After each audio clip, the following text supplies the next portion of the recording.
మిమ్మల్ని దేవుని బిడ్డారా, మరి దేవుని మహాత్ముని బట్టి నా కంటిన్యూ ప్రకారం వాక్యం చేయడానికి మరి గత నెలంతా దేవుడు అనుగ్రహించాడు. మరి నూతన మాసంలో మరి ఆయన మహిమార్థమై మరి ఒకసారి మరి నిలబడటానికి దేవుని గొప్ప అవకాశాన్ని బట్టి దేవుని నామానికి మహిమ కలుగును గాక. పోయిన ఆధారం ఏం నేర్చుకున్నామంటే, దయ కలిగిన మనస్సు హృదయం అనేది ఆ దయ కలిగినటువంటి దాతృత్వం లేకపోతే ఎంత చేసిన మేడ కట్టిన నిధులు పెట్టిన అది నీ స్వభావం కొరకు తప్ప దేవుడు ఇచ్చినటువంటి ఆశీర్వాదం కాదు. వడ్డీలు చక్రవడ్డీలు సంపాదించి ప్రజలకు దానం చేస్తే దాతృత్వం అవుతుందా? నేటి క్రైస్తవ సమాజం మరి క్రైస్తవ సమాజం కూడా గ్రహించాలి. ఎందుకంటే ఫేస్బుక్ చూస్తుంటే క్రైస్తవులు ఏ చిన్న తప్పు జరిగితే చాలు దాన్ని సెవెంటైన్ స్క్రీన్లు చెప్పడానికి ప్రచారాలు జరుగుతాయి. చిన్న చాలు. ఎందుకంటే రోమన్ క్యాథలిక్స్ మరి విగ్రహారాధన చేస్తారు. రోమన్ క్యాథలిక్స్ కాని వాళ్ళు మరి విగ్రహారాధన చేయరు. మరి విగ్రహారాధన చేసినోడు బాధపడతాడా, చేయనోడు ఎడతాడా అని రకమైన డిస్కషన్స్. రెండోది, నిన్ను పిలిచిన పిలుపులు నీవు నిలబడకోకుండా ఎదటివాడు ఎందుకు నువ్వు ఏ పథకం పుట్టావు, ఏ తల్లిదండ్రులకు పుట్టావు, ఏ మతంలో పుట్టావు, నీ మతాల్లో నీవు అభివృద్ధి చెందు. కానీ పక్కవాడి విశ్వాసాన్ని నీవు పరీక్షించే అర్హత మనకు. నేను ఈ రోమ క్యాథలిక్ గురించి ఆలోచించినప్పుడు రోమ సామ్రాజ్యం ఏంటంటే అన్ని శిల్పాలతో శిల్పకళతో చెక్కబడినటువంటి కాబట్టి వారి ఆచార వ్యవహారాలలో చాలా మంది విషయాలు చెప్తా. వాళ్ళు పుట్టుకను బట్టి మన ఆరాధన క్రమం అనేది విశ్వాసం అనేది ఉంటుంది. కాబట్టి మరి యూదులు మనలాగా ఫ్యాక్టర్ చేసుకుంటున్నా పరిచయం చేసుకుంటున్నా. ఎందుకని వాడి ఆచార ప్రకారం వాడు చేస్తారు. అలాగే ఇక్కడ ఆచార వ్యవహారం మనం చూడటం కాదు, కానీ నిన్ను పిలిచిన పిలుపుకి మనం ఎంతవరకు ముందుకి సాగుతున్నాము, ముందుకి సాగాలి. అనేక మంది దైవజనులు చెప్పుకుంటారు. చూస్తారు ఆశ్చర్యం. ఇదిగో పలానా అన్నాడు, నేను సమాధానం చెప్తున్నా, క్యాన్సర్ వచ్చిన పిల్లలు ఉంటే దాన్ని సాయం. అసలు మాట సమాధానం ఇది సమం ఉందా? కాబట్టి యేసుక్రీస్తు అనేక మందికి లోకుగా ఉంటున్నాడు. చాలాసార్లు మనం ఏంటంటే మనం ఎర్రగా ఉంటున్నాం కదా, ఏదనుకుంటుంది ఎర్రగా ఉండాలని గురువు దిగింది చక్కగా ఉంటుంది.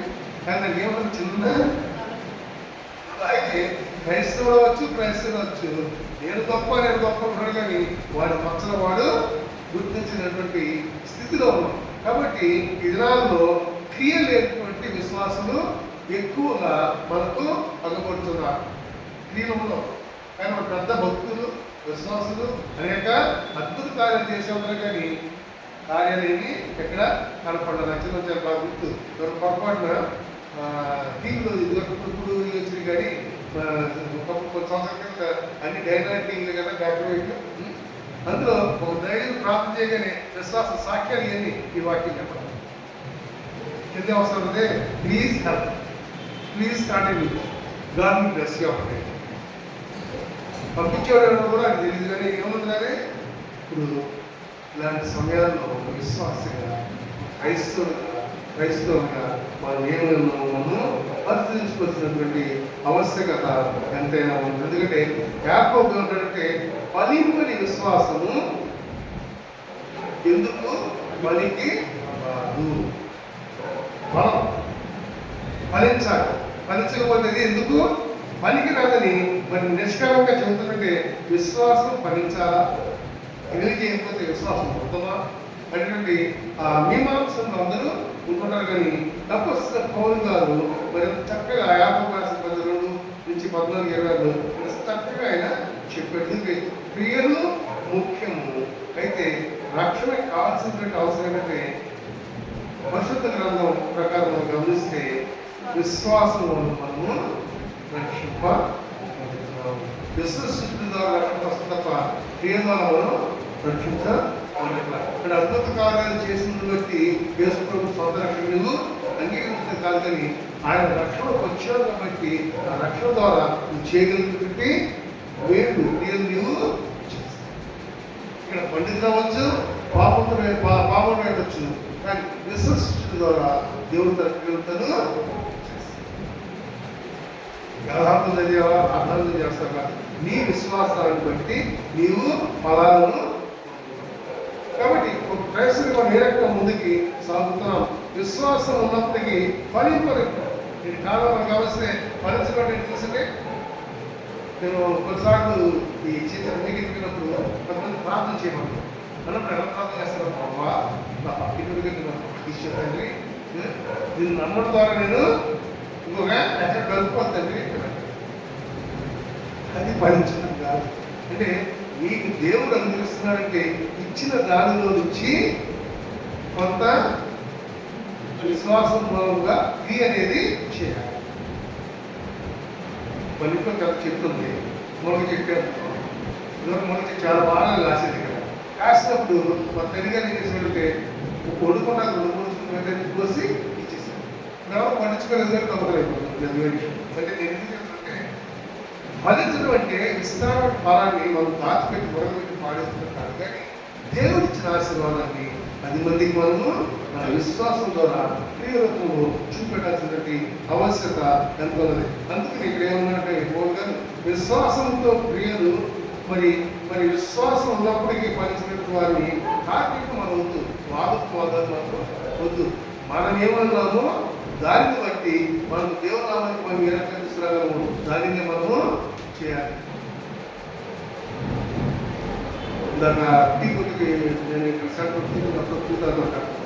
నేను వెళ్ళినప్పుడు నాకు తెలిసినటువంటి కొంతమంది కొంచెం పెద్దవాళ్ళు వస్తారు, డబ్బులు లేకుండా వచ్చి మాకు సీఎం ఏరియాస్ అంటే సీఎం నేను వెళ్తున్నట్టుగా ఇచ్చాను. అప్పుడు అడిగాను, సార్ మీకు తెలిసిన నాకు వచ్చేటటువంటి మీరు ఎంతమంది వస్తారు కాదు ఇచ్చేయమంటారు, మీరు ఇస్తారంటే నేను దయచేసాను. అది కాదు సార్, నాకంటే అర్థం అవ్వట్లేదు, దయచేసి నాకు తెలుసు, కానీ మీరు తీర్థం వచ్చినప్పుడు మీరు తెలుసుకోవాలని ఉంటే మీరేం చేస్తారు, వాళ్ళందరికీ కావాల్సినటువంటి ఇచ్చి డబ్బు మాత్రం మీరు కడతారంటే నన్ను నా తల్లిదండ్రులు చదివించారయ్యా, సంపాదిస్తున్నాను, నా బిడ్డలు నేను చదివించేటువంటి అలా దేవుడు నాకు ఇచ్చాడు, నేను చదివించాను. బిడ్డలు అభివృద్ధి అంటే బిడ్డలకి అభివృద్ధి కాదు, బిడ్డ తాత్మతాలు సంపాదించింది తిని దాని తర్వాత దేవుడు చేయలేదు. కానీ విశ్వాసం క్రియ ఏంటంటే నీకంటే నీ బిడ్డలు ఉన్నతరిస్తుంది వెళ్ళినప్పుడు వారికి కావాల్సినటువంటి అనుదిన ఆహారం కావాల్సిన సెక్యూరిటీ వాళ్ళు తప్ప లైఫ్ లాంగ్ అనేది ఎవరి చేతిలో లేదు. తరతరాలు పొలబెడితే ఆ తరమే మనకి అయిపోతుంది గుర్తుపెట్టుకుంటే.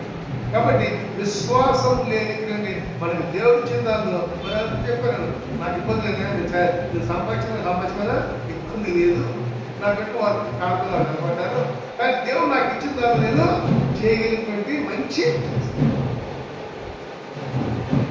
అక్కడి నుంచి చదువుకోవడానికి క్రైస్తవుగా కానీ నన్ను చూచాడు, నానేమని వస్తున్నాడు, నేను నమ్మిన అందుకే సార్ నేను కూడా రోజుకి నాకు వచ్చే ఆదాయం వచ్చి ఒక 5 10 మందికి